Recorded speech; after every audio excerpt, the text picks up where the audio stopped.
Shalom Uvracha, nous allons parler de Rosh Hashanah. Rosh Hashanah, la fête de l'année juive, la fête qui définit le commencement de l'année juive et qui donne la force à l'année juive d'être ce qu'elle est. C'est-à-dire une fête qui n'est pas seulement un symbole, c'est-à-dire juste un signe sur le calendrier, mais qui est aussi porteuse d'éléments profonds de l'attachement du juif avec son créateur. Si bien que la question de base qui est posée dans les livres de Kabbalah et de Chassidut, c'est pourquoi Rosh Hashanah n'est pas tombé le jour de la création du monde, qui est Kafé Elul, mais au contraire, Aleph Tishri. Aleph Tishri, le premier jour du mois de Tishri, c'est le jour de la création de l'homme, Adam Arishon, tandis que Kafé Elul, c'est le jour de la création du monde.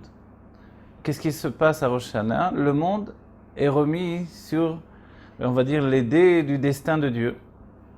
C'est-à-dire, est-ce que Dieu va recréer le monde ou non? Dieu recrée le monde pour une seule et unique raison, d'après les sages, d'après l'enseignement que Dieu nous a transmis à travers les prophètes. Alors, il recrée le monde si nous acceptons de prendre sur nous le joug de la royauté divine. De la même manière, cette condition se rencontre également au don de la Torah, à Matan Torah. Et on voit que dans les kavanot, dans les intentions mystiques, ce sont pratiquement de mêmes intentions. Ce que l'on verra, c'est que pour le don de la Torah, nous avons fait précéder Naaseh de Nishma. Nous ferons de nous comprendrons. Sous-entendu, se soumettre au maître de la volonté et non pas à la volonté. Nous comprendrons, on désigne le fait de la volonté particulière d'une mitzvah. Tandis que le fait de nous ferons, sans savoir quelle sera la volonté de Dieu, se soumettre à Dieu.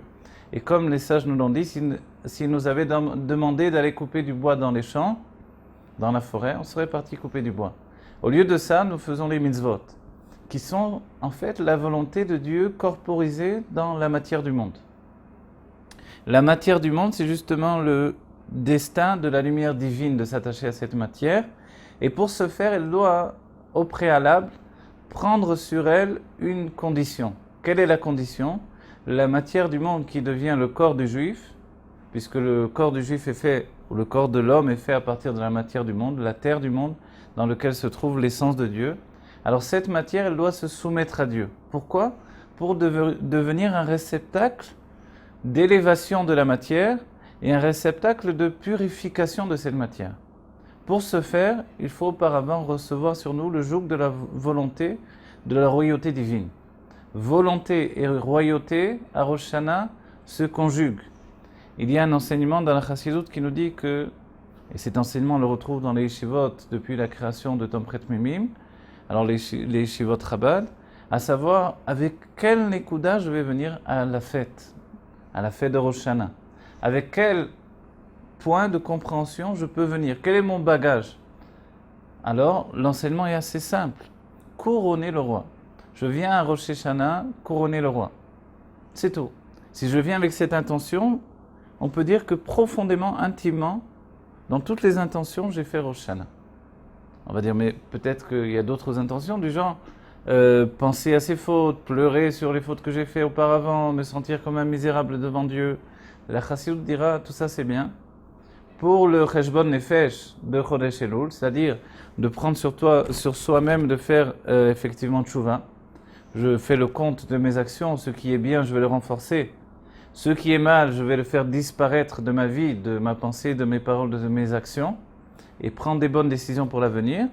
Mais à Rosh Hashanah, justement, les Rebbeim nous disent, le travail de Elul porte sur le passé, à partir de Rosh Hashanah, on se projette vers l'avenir. Et de ce fait, le couronnement du roi occasionne également un enseignement essentiel. Le couronnement du roi, c'est l'édification de la royauté. La royauté, ce n'est pas juste en fait un nom au hasard, le fait de mettre une couronne sur la tête du roi. La royauté, c'est un principe unique qui est le principe de couronner le roi, qui est le roi des rois, le Dieu absolu, qui est toute chose existante, qui à Rosh Hashanah s'inscrit dans la réalité par l'acceptation du juif. C'est-à-dire, en reconnaissant Dieu comme le roi, on reconnaît Dieu comme le créateur de la terre, du ciel et de la terre. Et les deux choses se conjuguent. Reconnaissant Dieu comme le roi, comme dans nos brachot, nous disons Baruch Ata Hashem, Elokeinu, d'abord c'est notre Dieu, ensuite il est Melech HaOlam. À Rosh Hashanah, avant d'être Melech HaOlam, il sera Meler du peuple juif. Il sera roi du peuple juif avant d'être le roi du monde. Autrement, on aurait pris comme premier jour de l'année Kaf Elul, qui est le jour de la création du monde et non pas de la création de l'homme. L'homme représente en fait l'Eitrachut, la nouveauté. La nouveauté de l'homme, c'est cette faculté extraordinaire de se projeter depuis le bas vers le haut. C'est ça l'homme d'après la Kabbalah et la Chassidut. On cite assez souvent l'enseignement du Shla qui nous dit Adam, l'homme par excellence, c'est Adamé l'Aelion, qui ressemble au monde supérieur. En quoi il ressemble au monde supérieur?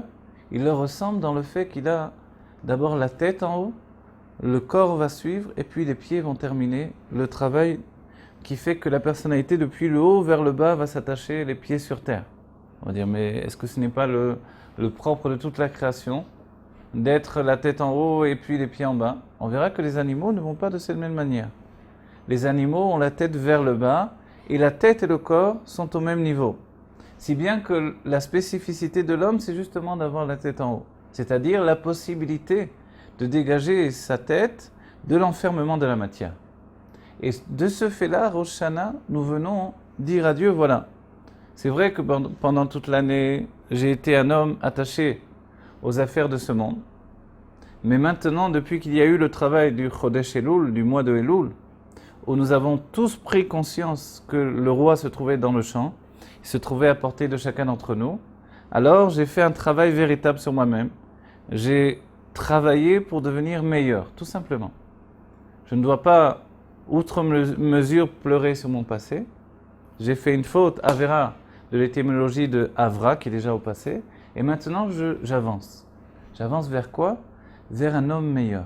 Cet homme meilleur, ce n'est que moi-même quand j'optimise toutes les forces de mon être pour le service de Dieu. Et c'est ce que dira le Rabbi Rayatz, un serviteur qui est intelligent doit donner son intelligence à son maître. Nous portons à Dieu toute notre intelligence. Et de ce fait-là, soumettre l'intelligence à Dieu, c'est ce qu'il y a de plus difficile. Soumettre son action, soumettre sa vie, même son argent, c'est peut-être moins difficile que de soumettre son intelligence. L'intelligence, c'est-à-dire la faculté de gérer une structure intellectuelle qui est à même de comprendre le monde qui m'entoure. Et ensuite de voir que le monde est sous la suprématie de cette intelligence.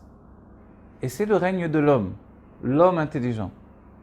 Le règne de l'université, de la science, vient le peuple juif et il dit, il y a quelque chose au-dessus de ça. Il faut que l'université, la science, la matière, le monde, tout se mette au service de Dieu. Comment je peux l'occasionner? Par le fait de donner toute mon intelligence à Dieu. Dès ce moment-là, je travaillerai par l'étude de la Chassidut, de la Kabbalah, de tous les textes profonds, à la suite bien sûr de la Gemara et de la Halacha. Alors je travaillerai à transformer la pensée du monde. Comment je transforme la pensée du monde? Lorsque ma propre pensée a été transformée par la soumission à Dieu. Je me soumets à Dieu, donc ma pensée est soumise à la itrachut, à la nouveauté que Dieu épanche sur le monde à chaque instant. Et il est écrit que Dieu recrée le monde à chaque instant.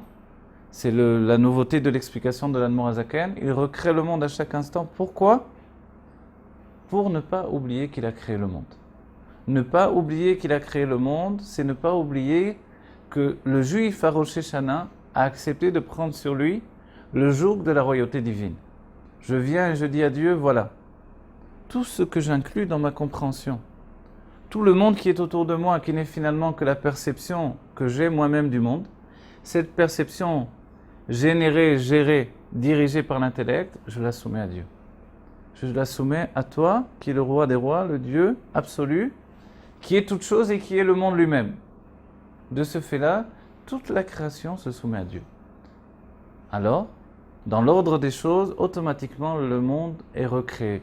Non pas le monde naturel, qui est né au moment de la création du monde, Kaf Elul, mais le monde perçu dans l'intelligence de l'homme, l'homme juif. Ce monde-là est recréé à Rosh Hashanah. Il est dit que lorsque nous entendons le shofar, à ce moment-là, le monde est recréé. Il est recréé à partir du néant. Le néant, c'est l'instant qui précède le monde. Et là, on doit préciser, il est écrit dans le Zohar que le ta'anoug, le plaisir, est appelé la tête du néant. La tête du néant qui est le plaisir, c'est en fait pour Dieu le plaisir de gouverner. Qu'est-ce qui entraîne la volonté? La volonté pour Dieu de gouverner, c'est le plaisir de gouverner. C'est la différence entre Avadim et Banim. Avadim, des serviteurs de Dieu, et Banim, des enfants de Dieu. L'enfant découle du plaisir du père et de la mère, tandis que le Eved, le serviteur, lui, il va être le fruit de la volonté du maître. Maintenant, en se soumettant à Dieu, comme à Matan Torah, au don de la Torah, où nous disons Naaseh, nous ferons et ensuite nous comprendrons, alors dans ce cas-là, on peut effectivement être un Eved, un serviteur de Dieu.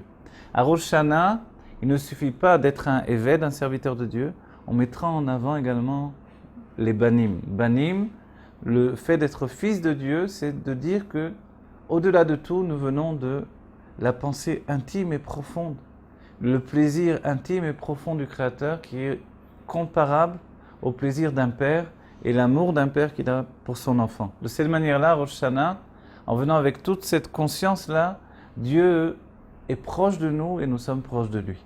Et c'est une tchouva adulte, un niveau de conscience adulte qui fait que je donne à Dieu l'enfant qui est en moi pour pouvoir éveiller en lui le plaisir de gouverner. Non pas de gouverner simplement un peuple d'esclaves, de serviteurs, mais un peuple qui est un peuple fils. Quelque chose qui vient de sa propre intimité. Et pour éveiller ceci, il faut la tkia du shofar, qui est comparable, donc le son du shofar, ce cri du shofar, qui est comparable aux pleurs de l'enfant qui pleure et qui appelle son père et qui lui dit qu'il veut lui revenir. Voilà, que l'on ait un Rosh Hashanah de lumière, un Rosh Hashanah de recommencement absolu, que Dieu fasse que l'on vive la Géoula Mitzvah Shlema, Terefomia Mamash.